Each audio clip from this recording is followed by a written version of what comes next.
So seperti mana yang kita tengok dekat atas,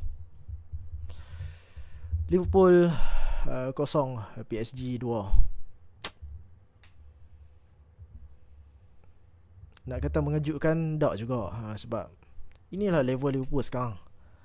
Cumanya sebelum perlawanan, selang seminggu daripada minggu lepas tu, kita cubalah optimistik. Dan malam tadi, kemarin, keluar pula posting daripada Liverpool official, montage tentang malam-malam indah, malam-malam magical di Anfield. So terus naik darah pahlawan. Dia rasa macam boleh ni. Tapi itulah realistiknya tak terjadi begitu. Bukan setakat Liverpool kalah, tetapi across 2 legs langsung tak menjaringkan sebiji gol pun, menentang dengan kelab yang disebut-sebut oleh Arne Slot sebagai kelab dengan cara bermain yang paling terdekat sekali kemungkinan dengan total football, dengan cara yang begitu disukai oleh Arne Slot. Tapi apa yang ditunjukkan oleh Arne Slot sendiri untuk counter PSG memang tak semegah mana pun, kan? Malu, sebabnya 2 legs sebiji pun tak boleh skor, dan total aggregate yang Liverpool kena adalah 4 biji berbalas dengan 0 gol. Jadi kalau nak kata tak down tu, aku paling kesian sekali dekat penyokong-penyokong di Anfield lah, yang datang. Aku rasa awal tadi pun atmosphere yang kita boleh nampak daripada kacau TV pun nampak rancak. Mereka memang nampak up to it. Tapi malangnya atmosphere tu not being backed by a great once in a lifetime performance daripada pemain Liverpool. Aku rasa terlalu banyak pemain Liverpool yang menyorok di atas padang.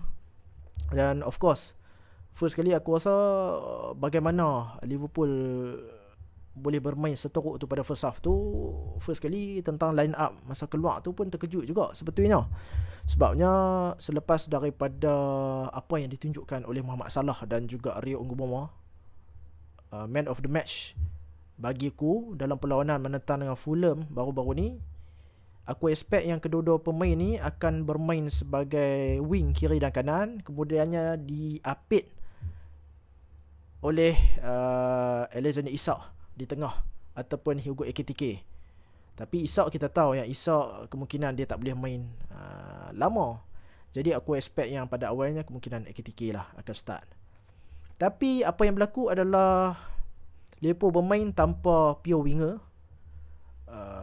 Width, kelebaran padang tu di supply oleh Kerkes dan juga Jeremy Frimpong, dan di atas adalah sistem 2 striker iaitu Isak dan juga Ekitike, dengan 4 midfield sort of like diamond lah, 4 midfield di tengah untuk memenuhkan lagi dan juga crowded that midfield, cuba untuk overload midfield dan juga department paling berbahaya oleh PSG lah.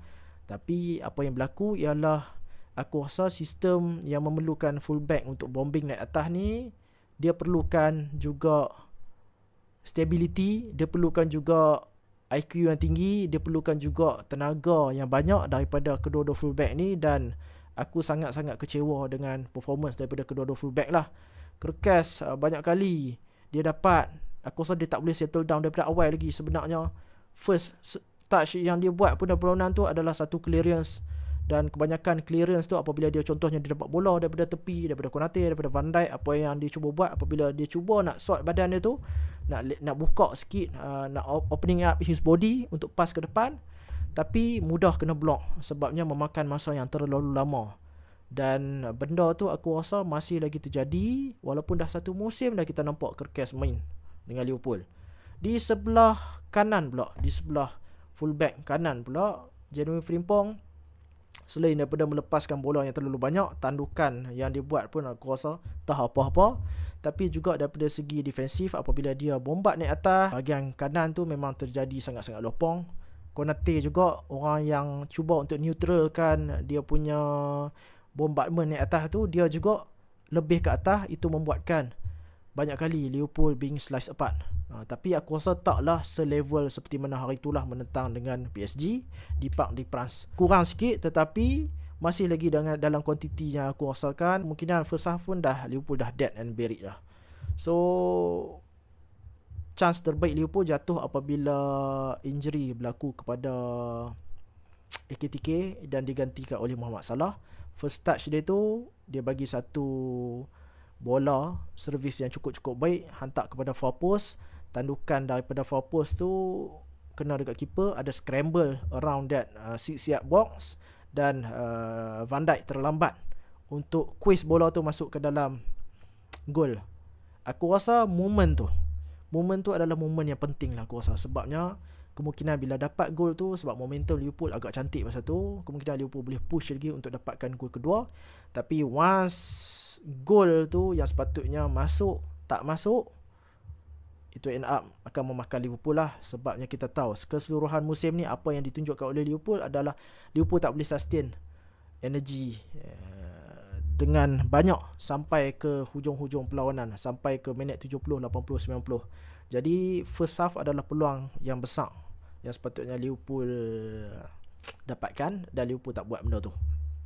Tapi tadi sebut pasal injury, aku rasa injury yang teruk sayangnya juga berlaku kepada Ekitike, yang hampir pasti akan membuatkan dia terlepas keseluruhan musim, dan hampir pasti yang akan membuatkan dia akan terlepas Piala Dunia. Sangat sayang lah, sebabnya aku rasakan Perancis mempunyai peluang yang besar untuk muncul sebagai juara, dan Ekitike takkan berada dalam environment macam tu. Sebab aku rasa dengan pengalaman berada bersama dengan pemain-pemain world class ni, bagiku boleh membantu mentality dan juga boleh membantu Ekitike lah di dalam development dia sebagai seorang pemain. Jadi sangat-sangat sayang. Dikatakan tekaan awal orang adalah injury kepada Achilles, kemungkinan terkoyak ataupun apa. Sebabnya 3 kali dia cuba untuk bangun, ketiga-tiga kali juga dia rebah sejurus selepas tu. Dan kita rasakan yang memang teruk lah. Komentar daripada Ibrahim Konate dan juga Arne Slot selepas daripada perlawanan juga adalah komentar yang betul-betul tak menyenangkan, yang rasanya sikit masa lagi selepas scan apa semua, kita akan dengar yang Ekitike bakal terlepas berbulan-bulan lah selepas ni. Jadi get well soon untuk dia. So sekarang ni kita hanya tinggal Alexander Isak saja sebagai striker, dan of course Cody Gakpo lah, yang dia ni fleksibel. Mana-mana posisi dia boleh main. Kalau hang perlukan dia dekat striker, dia boleh main. Kalau perlukan dia sebagai LCM, dia juga boleh main. Kalau perlukan dia sebagai left winger, dia juga perlu main. Jadi untuk baki 6 perlawanan musim ni, apa yang kita akan nampak nanti adalah Cody Gakpo ada certain match dia akan main banyak. So kita kena bersambang lah, lagi 6 perlawanan saja lagi kan? 6 perlawanan saja lagi. Aku rasa kita semua dah letih tengok benda yang sama berulang-ulang kali. Aku rasa kalau ambil review game week ke-15 contohnya, pun benda yang sama juga. Sterile position. To be fair untuk Liverpool, sentuhan dalam kotak penalti Liverpool lebih baik berbanding dengan first leg. Tetapi lebih baik itu tak cukup baik untuk aku.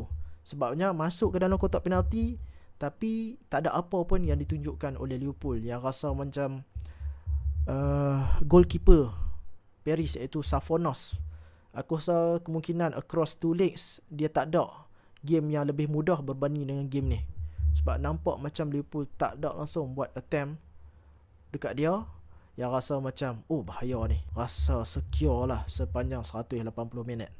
Dan aku rasa bercakap tentang 180 minit, pemain yang hanya bermain 59 minit iaitu Mohamed Salah menunjukkan statistik yang luar biasa. Walaupun bermain dengan sikit minit permainan, tetapi apa yang ditunjukkan oleh dia tu, aku rasa apa yang bakal Liverpool terlepas lah bakal Liverpool rindukan untuk musim depan, iaitu expected assist paling tinggi, sentuhan dalam kotak penalti, passes masuk ke dalam kotak penalti, chances yang dia create tu ketiga terbesar across 180 minit walaupun bermain hanya 59 minit. Jadi pemain macam ni adalah pemain yang memang kita akan bakal rindukan, kita akan sangat-sangat rindukan. Selain daripada dia, Andy Robertson juga telah pun bermain, telah pun menyarung patch Champions League yang terakhir dia ada angka 6 di tepi selain daripada Mohamed Salah. Jadi dua figura besar daripada zaman Jurgen Klopp bakal tinggalkan Liverpool. Aku nak kata Liverpool in safe hand pun aku tak berani cakap. Sebabnya kebiasaannya bila berlaku peralihan mantel, peralihan tanggungjawab tu, kita boleh tahu yang pemain ni akan ambil alih pemain ni. Pergi yang Mohamed Salah, contohnya Isa ataupun Wirtz akan ambil alih. Tapi aku tak nampak gaya benda tu. Sampai sekarang aku tak nampak gaya benda tu. Untuk tak lagi merosakkan, aku rasa, reputasi dan juga tak merosakkan keyakinan pemain-pemain di atas padang tu, apa lagi? Nak tunggu apa lagi? Terus je. Pull the trigger je dengan apa yang kita semua tahu. Jangan lagi delay the inevitable. Benda yang akan berlaku tu akan juga tetap berlaku. Sebabnya bagiku dressing room Liverpool sekarang ni dah bertukar toksik. Message yang cuba disampaikan oleh Arne Slot sendiri dah pun aku rasa keluar telinga, masuk telinga kanan, keluar telinga kiri. Pemain-pemain dah pun tak dengar. Pemain-pemain dah mula marah di antara satu sama lain. Fans sendiri dah tak blame satu player saja, tapi blame, hari ni blame player ni, esok blame player lain. Benda tu aku rasa bakal bertukar toksik. Makin lama makin toksik, sampaikan season depan kalau kata you back the manager pun aku tak expect yang dia boleh turn around.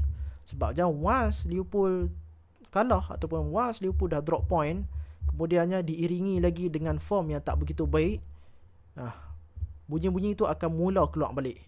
Dan by that time kemungkinan manager-manager yang hang nak masa musim sama, yang available masa musim sama, kemungkinan dah tak pun available lagi.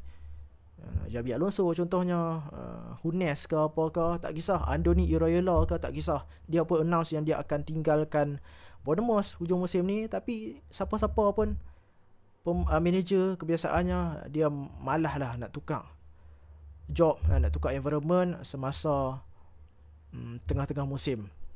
Jadi aku harapkan buat Liverpool tak fikir banyak lagi, sebab semua sign dah pun tunjuk ke arah yang Arne Slot tak boleh lagi bersama dengan Liverpool one way or another. Hang dapat lah macam mana pun tempat Champions League ke, tiba-tiba miracle moment ke, dapat tempat keempat, tempat ketiga ke, tak kisah macam mana pun, at the end of the day hang masih lagi habiskan musim ni dengan ketiadaan piala on the back of a very very luxury transfer window. Jadi benda tu adalah satu benda yang aku sangat-sangat tak boleh terima. Jadi sebut pasal Arne Slot sendiri tadi selepas perlawanan pun message yang sama juga dia sampaikan. Tak ada accountability, di mana selepas perlawanan apa yang dia cakap adalah better lah daripada apa yang ditunjukkan oleh pemain-pemain masa first leg. Pemain-pemain tunjukkan yang mereka ni care. XG juga lebih tinggi. Sekurang-kurangnya kita boleh skor 2 biji, tapi sebiji pun kita tak skor, dan benda tu berlaku banyak kali. Itu apa yang disebut oleh Arne Slot. Dan aku rasa message selepas daripada pressure yang dia buat memang benda yang sama saja. Basically dia ulang-ulang saja benda tu. Dia tak mau meletakkan dia dalam mikroskop view, di mana tactical dia tak menjadi. Kenapa dia start up top 2 striker, sedangkan Liverpool bukannya ada 4-5 striker. Liverpool ada 2 striker saja yang betul-betul pure striker. Tapi dia letakkan 2 striker tu tanpa meletakkan winger dekat bahagian tepi. End up Liverpool tak boleh langsung create chances yang banyak kepada Alexander Isak maupun kepada Hugo Ekitike, sebelum Ekitike dengan sedihnya keluar dengan satu lagi kecederaan. So itulah, tiada comeback untuk Liverpool kali ini. Hopefully bukanlah kali terakhir untuk musim ni dan juga musim depan Liverpool bermain Champions League. Buatlah macam mana pun, bagilah dapat Champions League untuk musim depan.